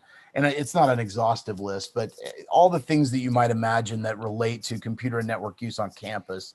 And that's really what's missing from OCCA's. OCCA's talks about, that users have a responsibility not to abuse the resources. The president shall establish procedures that provide guidelines to students, employees, and visitors for the appropriate use of intellect or information technologies. And it talks about copyrights and licenses, and that's really about it. So what I'm getting at is the differences, even when they're very similar. What you're going to see with the OCCA policies that I think are slightly different is usually what the OCCA policies do is say the president is hereby directed to establish procedures to deal with these things, and it's a little generic, a little bit more general, so that the the board is just basically telling the president, because the president is the one administrator that reports to the board. They're directing the president to come up with procedures that cover these issues and make sure that that the college is protected. And when you look at Lane's current policy, it's very, very similar. It talks about, technology must reflect responsible stewardship of available resources and be used in a responsible, legal, and ethical manner. So the language, again, it's not exact. It doesn't match word for word, but it's very similar. Great. And so, Mike, what I'm looking for here is that we need to, and I'm pretty confident that our board members have all read this information. Is like, what we need to figure out at this point is a process, because we are going to have a lot of policies that we're going to have to review, right? And so you've brought us a system. And so my question to the board is, if we got this information in a work session, would we be able to look at the ones that fall into the green section? So like the one that he said, and he's identified the differences for us. Would we be able to move that forward to a consent agenda after reviewing it in a work session? And then the ones that we have that are in yellow, and we have an example here, right? So LCC does not have or this might be an orange one. LCC does not have a policy that corresponds to the OCCA policy. Would this be one that we need to have discussion in a work session, maybe do a straw poll, and then know where we want it on the consent agenda? I'm really trying to dig down into what's going to help us have an effective process to deal with this. Rosie? Yes.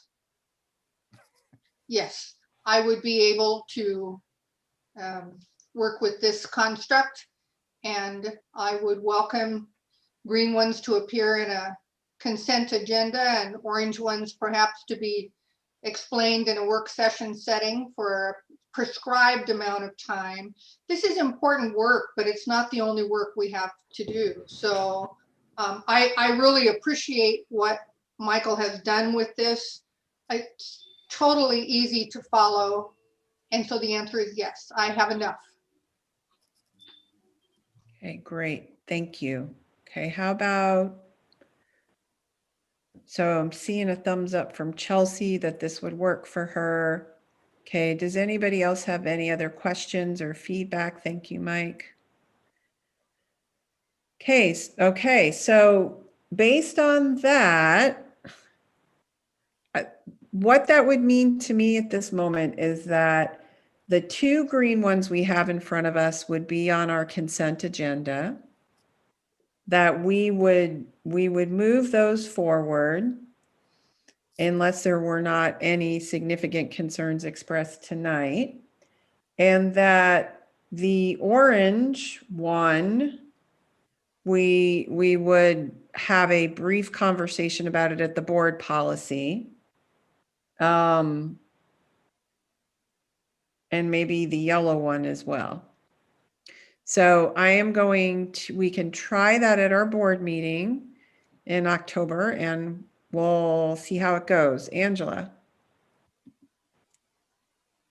I didn't expect to be called on so fast. I wasn't ready with my mute button. I think one thing I would note that Mike said about the second green row is that one of our policies, the one that is like that we'll be replacing with the recommended as good practice OCCA board policy, contains something additional that the OCCA policy does not. And so, Mike, I think you said you would recommend that we take the language that is additional in our policy now and add it to the OCCA 6700 policy before we adopt it. So is that something that you would include in the recommendation that would go into the consent agenda? Or would that have to be sort of discussed at the meeting as well? Yes, I mean, using Lisa's plan, I think what I would do is in the board packet for the board meeting would be include the language that I'm proposing to add to board policy 6700 so that you all can see what it would be. And then if you all thought you needed to have a couple minutes, or there were some questions, or you need a couple minutes to discuss it, then you could do that. Otherwise, it would be approved. Perfect. Thank you. Okay, so I think we're moving towards a process for our policies. Thank you very much, everybody. All right, so let's go ahead and go to the final item for our discussion tonight, which is our safe reopening plan implementation update from Paul Jarrell. Thank you, Chair Fragola. So you have the update that we presented for you. I can share my screen and just kind of comment briefly on a couple of things here. We did include the updates that were requested as part of the motions that were passed at the last board meeting. You can see I'm sharing on my screen here for you the opening paragraph from the plan here now encapsulates, I think, captures the intent of the motions of the board last board meeting. we included language regarding confirmation to the need to conform with the governor's executive order.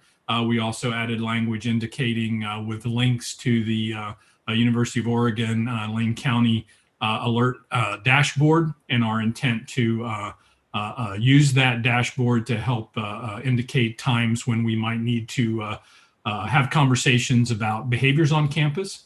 And so the links are there to those. We're currently in the process of working on campus to develop LCC specific indicators that we might use in addition to these that are in here, things like compliance of wearing face masks, supplies we have for disinfecting and face masks and things like that. So that'll be added at a point in the future. In addition to this language, over the past 2 weeks since our last board meeting, we've had 10 new plans that have been approved. And I've indicated those for you in the attachment. In addition to that, we've had 2 that have been submitted and are under cabinet review currently, one for the dental clinic and the other for PassLane, which is a program that allows us to take students that aren't quite ready for credit level work and provide some in-person instruction to get them ready for that credit level work. Very limited amount of instruction for that. So that's the update to the plan since the last time we've met. I did want to draw the board's attention to one other thing that we've done to update our community about incidents of COVID in the LCC community. And you can see that here. I'm sharing that with you. This was developed pretty much by Deborah Butler and Don Barth worked on this. And we have talked about this in our COVID reopening advisory team as well. So Deborah, I don't know if you wanted to share any further information about this dashboard that kind of shows the prevalence, at least at LCC or not. Yeah, thanks, Paul. So I just, what we wanted to do was make sure that we were being really transparent about the data that we were receiving, but that we also communicated it in a way that made it clear how much risk, if any risk, was really occurring on our campus, on our physical campus. So we've separated out the cases that are reported. We have currently 13 positive, what we're calling other student cases. And those cases are either students who were registered completely for remote learning courses and had no component of their courses that was taking place on campus, or because of the timing and because we're just coming out of summer, in some cases, these were students who were either registered for a previous term or were registering prospectively for the next term, but were not actually Lane students at the time that the positive case diagnosis was made. So, but we wanted to make sure we were capturing that information, so we included that in positive other student cases. As you can see right now, we don't have any reports of any positive in-person student cases or any positive staff cases.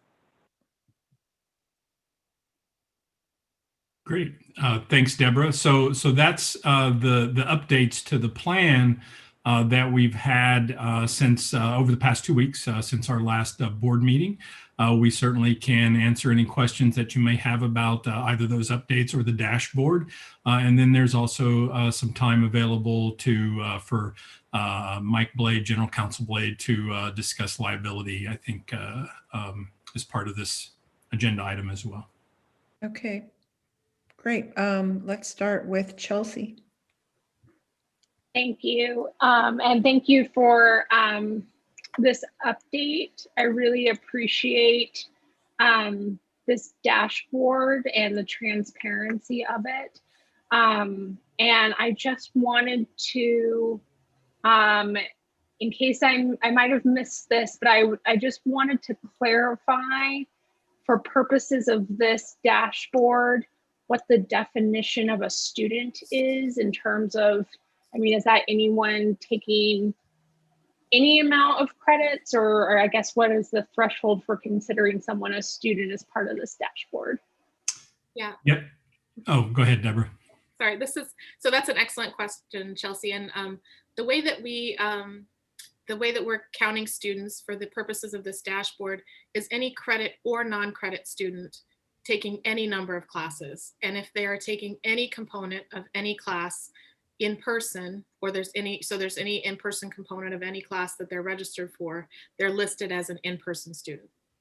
Yeah, so it would be self-disclosed by the person during contact tracing events and communications with Lane County Public Health. I mean, you can imagine we have probably 20,000 people or more that might identify themselves as an LCC student in one capacity or another. And what's important for us is that we be able to track the risk on campus and to the rest of our community. So that's why we're really trying to break it down in that regard. Let's see, Matt. Yeah, thanks. And thank you for this. Thank you for the work and the collaboration. I'm concerned, especially since we've seen a 700% spike in Lane County of COVID cases since August. What happens if and when we roll back a phase? So thanks for the question, Matt. And that's totally possible, right? As you can imagine, seeing the patterns that we're seeing in Lane County. You know, when we developed our institutional reopening plan under guidance from executive order and the HEC and OHA, it did list requirements that must be met for in-person instruction and activities based upon what phase that the county was in. Currently, the county's in phase 2, and under phase 2 restrictions, we can have up to 50 people in a setting for instructional purposes. All of our plans are well less than that. Even under phase 1 reopening conditions from the state, if we were to move back to phase 1, that limit is 25.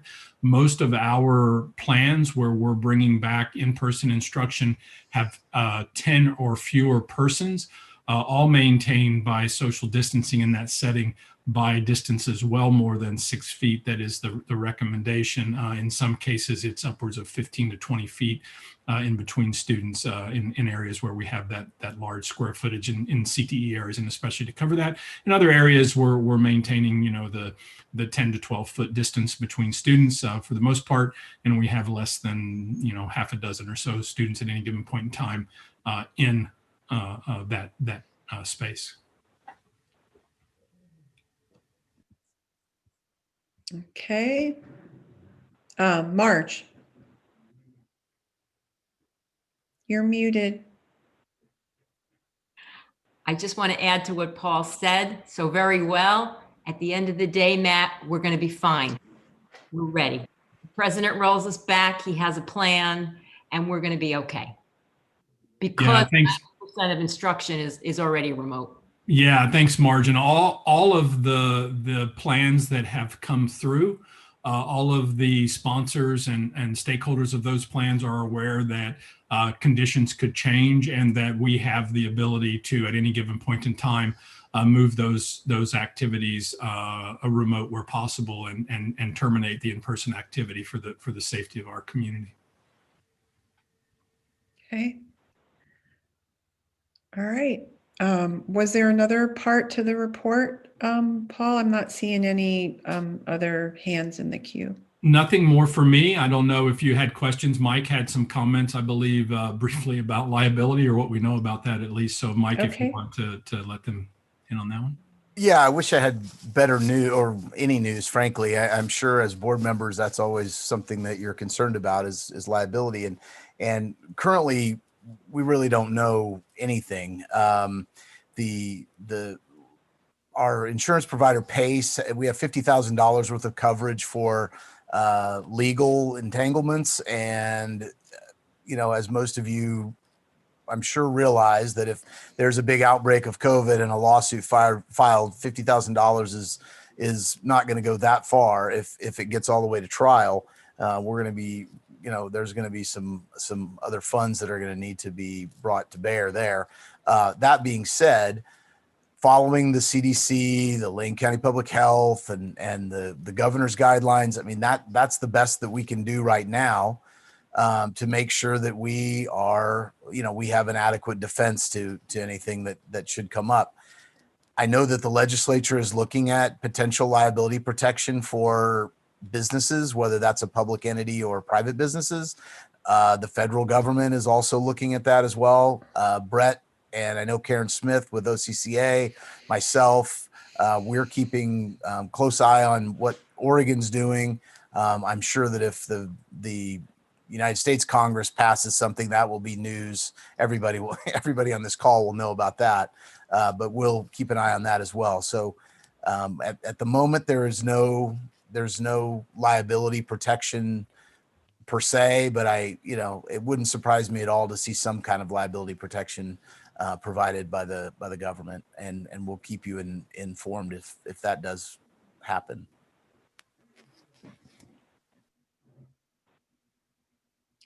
Okay. Well, I think I- Marge, go ahead, Marge. You're muted. Got to get my card out. Loosely related COVID note, I want to give you an update on the water. There's been a ton of emails, a ton of concern, all justified, by the way. And I thought that Marty could give us an update, and Jennifer's here, on just where we are with that. So Marty or Jennifer?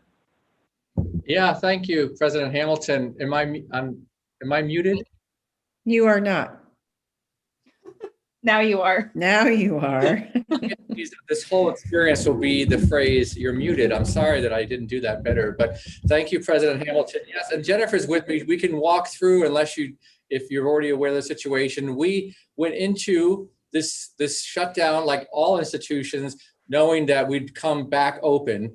And when I arrived here, I was very impressed that Jennifer already had a plan to actively start working on our system, because stagnant water can lead to elements in your water that are not good. And so she already had planned on doing that. We have gone above and beyond the flushing to also do testing, and with tests come results.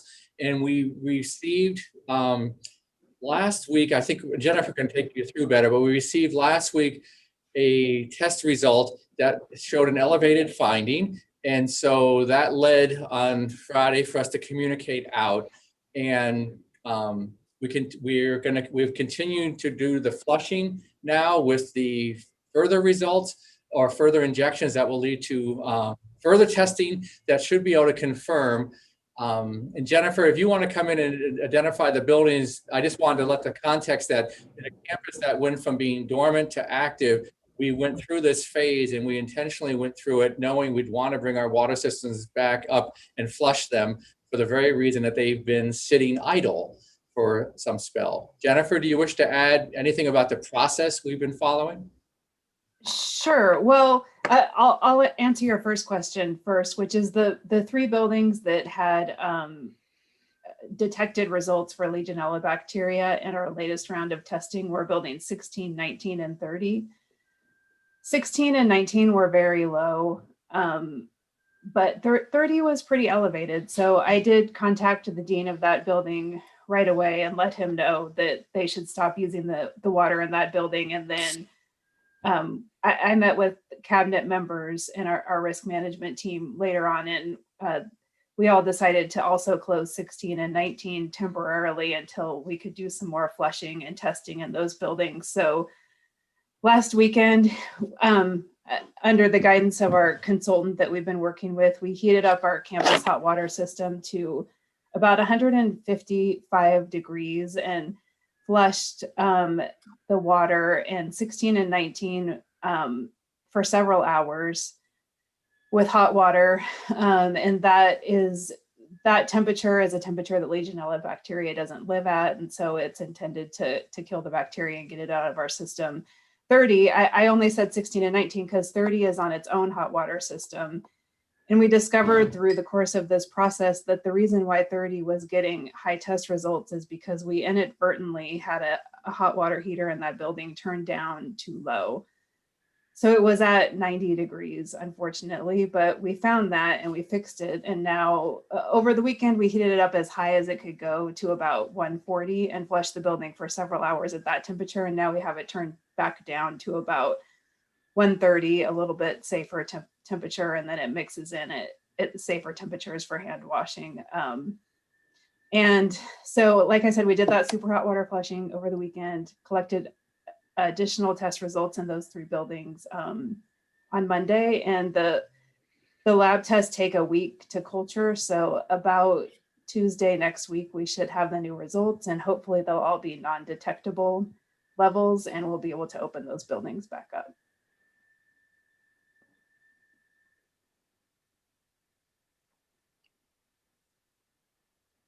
Marge?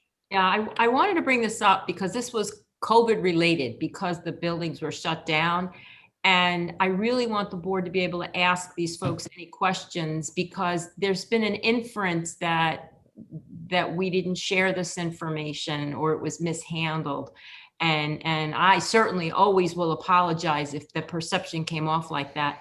But when I spoke to these folks, they did things as soon as they knew. I hadn't even read the report, and other people had read the report. By the time I spoke to them, they already had the action plan going. But I really want to emphasize that they've been in preventive mode. But I think when a layperson, and I'll call myself a layperson, had I looked at the report and not had it explained to me, I would have jumped to a lot of conclusions. Because as I spoke to folks, they asked me questions I couldn't even answer. But Jennifer, who were you getting help from? Who was helping you interpret the findings all along? A local environmental consulting firm called PBS Environmental, and I've since consulted with UWeb and the Lane County Health Authority and the Oregon Health Authority.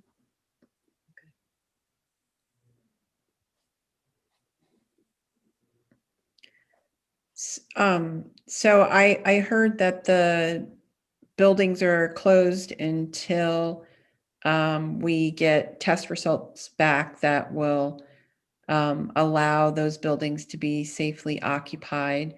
I'm curious, I didn't hear what types of communication we've had with our employees. So Shane did send something out. I don't recall. I have Brett on the line. Brett helped with that communication. When did that go out? We sent out a communication first thing Saturday morning to all employees. Building 30 had communicated with employees and students as early as Thursday, as soon as the test results came in. And then between Thursday and Saturday, all of the students enrolled in classes in either 39, well, not 19, but 16 or 30 received communications over that weekend from both from the college, letting them know about the buildings, but also from their instructors as to what the plans were for this week and just for the temporary closures.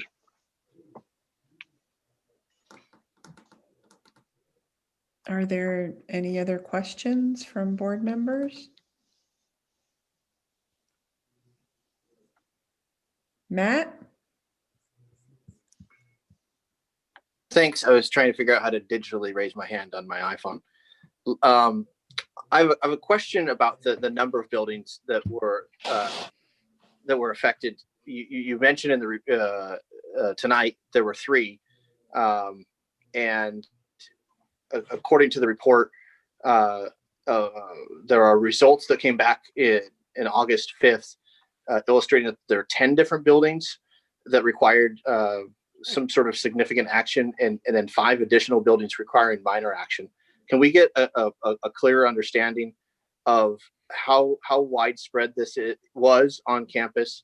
And could you talk about any additional testing that's taken place since August 5th?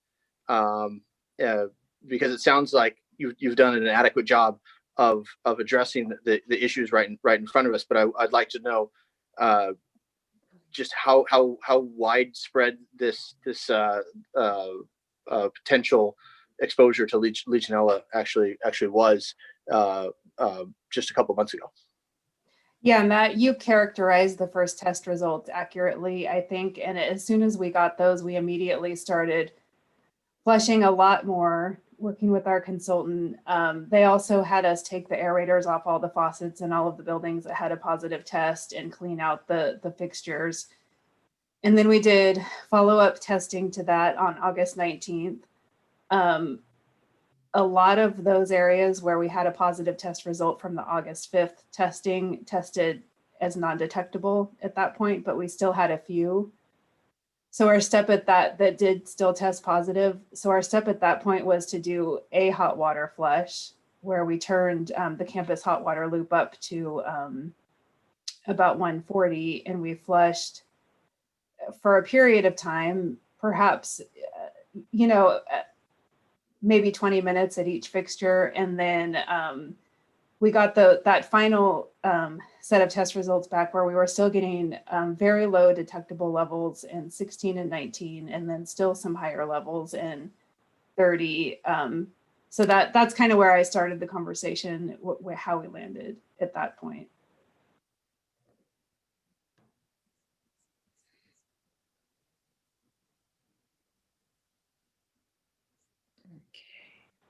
All right. Okay, thank you for that report. I appreciate that there has been an effort to communicate with students and with our employees, and I'm certain that going forward that will continue to happen. So I believe we are done with our agenda for the evening, except for, let me grab my board docs. I actually jumped out of the agenda to get into something else. Future meeting dates. So we have our next meeting will be 2 weeks from now. On October 21st, we'll have a board meeting on that date. We do have an executive session following this meeting. And so we will be ending this Zoom session and ending this meeting after I adjourn, and board members and staff who may join that will find another Zoom invite to that meeting in their email. It will be a different Zoom link. Did I explain that correctly? Yes, I just sent a Zoom link just like 5-10 minutes ago, and I have not heard from any members of the press. So okay, great. All right. So our work session is adjourned, and thank you, everyone. Have a good evening.